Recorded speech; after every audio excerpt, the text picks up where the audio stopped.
গণমাধ্যম তার স্বাধীনভাবে মতামত প্রকাশ করতে পারবে। সেই মতামত প্রকাশের জন্য কারো উপরে কোনো মামলা হামলা, কোনো জুলুম নির্যাতন করা হবে না।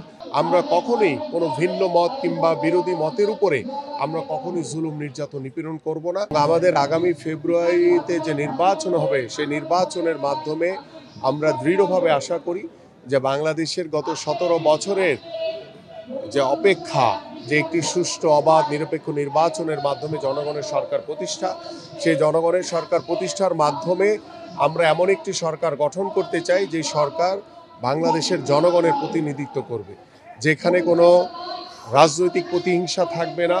এবং আমরা বাংলাদেশ জাতীয়তাবাদী দল আগামীর বাংলাদেশের রাজনীতিতে গুণগত পরিবর্তন আনতে চাই, এবং সেই পরিবর্তনের অন্যতম মাধ্যম হচ্ছে আমাদের তরুণ সমাজ, আমাদের যারা এদেশের সাধারণ মানুষ রয়েছে, যারা খেটে খাওয়া মানুষ রয়েছে, যারা শ্রমিক রয়েছে, কৃষক রয়েছে, সকলের ঐক্যবদ্ধ প্রচেষ্টার মাধ্যমে আমরা একটি মানবিক বাংলাদেশ গড়তে চাই। এবং আমরা এমন একটি বাংলাদেশ গড়তে চাই যে বাংলাদেশে ভবিষ্যতে যাতে কোনো মায়ের বুক খালি না হয়, কোনো স্ত্রী তার স্বামীকে না হারায়, এবং কোনো রাজনৈতিক প্রতিহিংসার জন্য আমরা আর কোনো রক্ত দেখতে চাই না। আমরা চাই যে একটি গণতান্ত্রিক বাংলাদেশ, এবং সেই বাংলাদেশে প্রত্যেকটি সাধারণ মানুষ তার স্বাধীনভাবে তার সত্য কথা বলতে পারবে, স্বাধীনভাবে তার মতামত প্রকাশ করতে পারবে, গণমাধ্যম তার স্বাধীনভাবে মতামত প্রকাশ করতে পারবে। সেই মতামত প্রকাশের জন্য কারো উপরে কোনো মামলা হামলা, কোনো জুলুম নির্যাতন করা হবে না।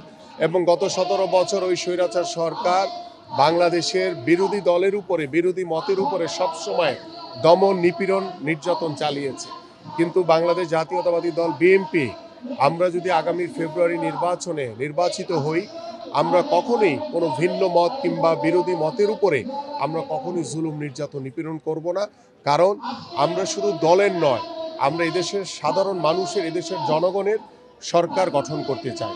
সো আমাদের কাছে প্রত্যেকটি ভিন্ন মতের মানুষের কাছে, প্রত্যেকটি সাধারণ মানুষের কাছে আমরা সম অধিকারের মাধ্যমে তাদেরকে সুষম বন্টনের মাধ্যমে আমরা একটি সুষম বন্টনের প্রতিষ্ঠিত যে কর্ম পরিকল্পনা নিয়ে আমরা কাজ করছি সেটাকে আমরা প্রতিষ্ঠিত করতে চাই। এবং আমরা আশা করি যে আমাদের মাননীয় ভারপ্রাপ্ত চেয়ারম্যান যারা তারেক রহমানের যে নির্দেশনা এবং আগামীর বাংলাদেশ গড়ার লক্ষ্য নিয়ে আমাদের যে ৩১ দফার কর্ম পরিকল্পনা দেওয়া হয়েছে, এবং আমাদের নতুন কিছু আগামীতে আমাদের মাননীয় ভারপ্রাপ্ত চেয়ারম্যান যারা তারেক রহমান বাংলাদেশের মানুষের সামনে উপস্থাপন করবে, তার ভিতরে অন্যতম হচ্ছে প্রত্যেকটি ঘরে ঘরে আমরা ফ্যামিলি কার্ড পৌঁছে দিতে চাই, প্রত্যেকটি কৃষকদের হাতে আমরা কৃষক কার্ড পৌঁছে দিতে চাই, প্রত্যেকটি ইমাম মুয়াজ্জিনের জন্য প্রতি মাসে যে একটি সরকারি ভাতা সেটি আমরা পৌঁছে দিতে চাই।